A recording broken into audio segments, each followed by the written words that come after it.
Mobil Rolls-Royce Bothell berwarna biru dongker itu kini memasuki pintu gerbang tinggi dan kokoh yang berwarna hitam dengan campuran emas. Dari jarak puluhan meter kita bisa melihat sebuah bangunan megah dan mewah didominasi oleh warna putih dan krim. Sebuah bangunan mansion megah dan mewah yang memiliki ciri khas sendiri dan dikelilingi oleh pilar-pilar kokoh nan tinggi. Di samping kanan kiri mansion terdapat banyak sekali bunga khas Jepang yaitu sakura yang mengelilingi pekarangan mansion itu. Seorang pria tinggi dan kekar turun dari mobil mewah tersebut setelah salah satu penjaga mansion membukakan pintu mobil buat tuan mudanya. Pria itu merapikan jasnya dan melangkah menaiki tangga menuju pintu mansion. "Selamat siang, tuan muda," sapa seorang kepala pelayan yang sudah tua. "Selamat siang juga, Paman Hitaru," balas pria itu dengan senyum lembut khas pemuda itu. "Nyonya menunggu Anda di ruang baca, tuan," lapor kepala pelayan. Oh iya, Paman, bawakan aku jus jeruk." "Baik, tuan muda." Arthur Cedric Cato pun melanjutkan langkah kaki panjangnya menuju arah belakang rumah di mana sang Momi berada. "Momi," seru Arthur dengan senyum khasnya yang begitu menawan. Dengan wajah tanpa bersalah, Arthur mendekati sang Momi yang menatapnya tajam. "Selamat siang, Momiku yang cantik," sapa pria itu dan mendekati wajah sang Momi dan memberikan ciuman sayang di pipi mulus wanita yang tidak muda itu lagi. Sang Momi yang tadinya ingin memarahi sang putra manis dan kesayangannya itu menjadi luluh. Momi Gabriela membalas senyuman sang putra dan memberikan ciuman di kening Arthur.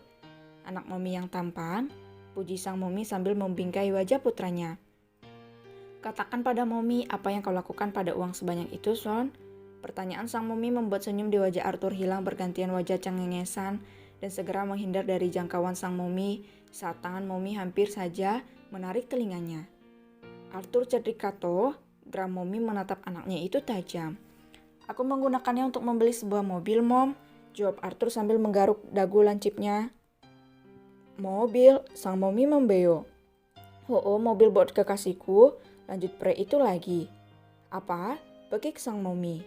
"Mom, jangan teriak, kamu membuat telingaku sakit," keluh pria tinggi itu.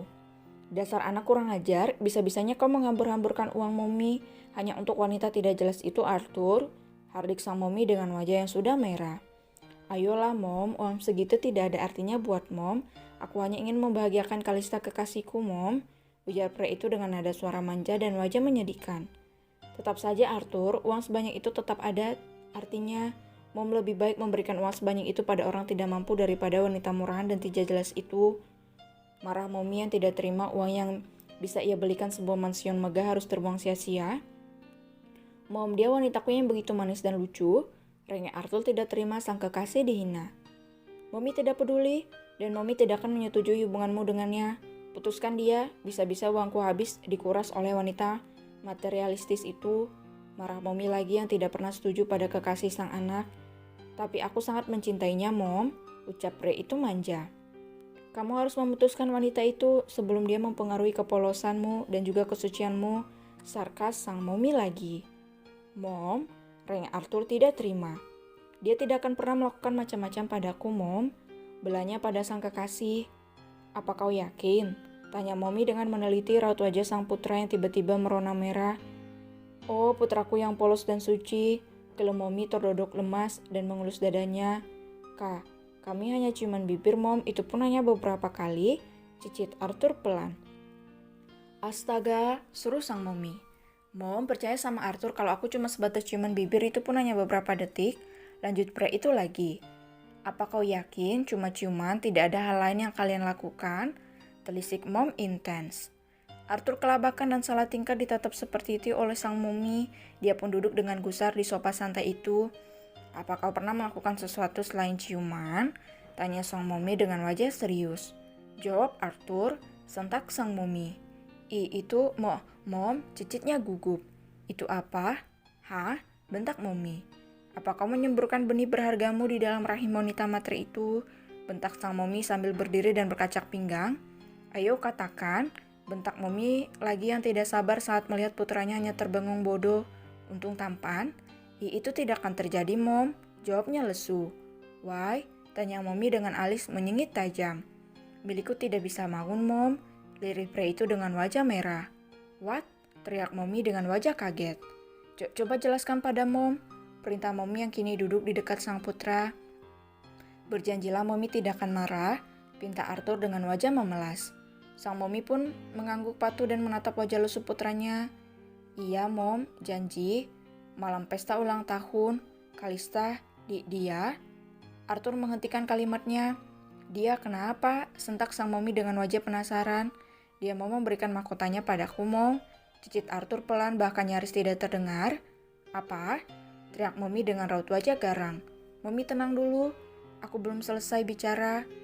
Bukankah Mommy sudah berjanji tidak akan marah? Ujar Arthur sambil menenangkan sang Mommy. Apa kau bilang tenang? Hardik Mommy. Setelah wanita itu hampir menodaimu, kamu nyuruh Mommy tenang? Sentak Mommy emosi. Aku tidak akan membiarkan wanita matre itu menodai dirimu dan pikiran polos ini. Geram Mommy.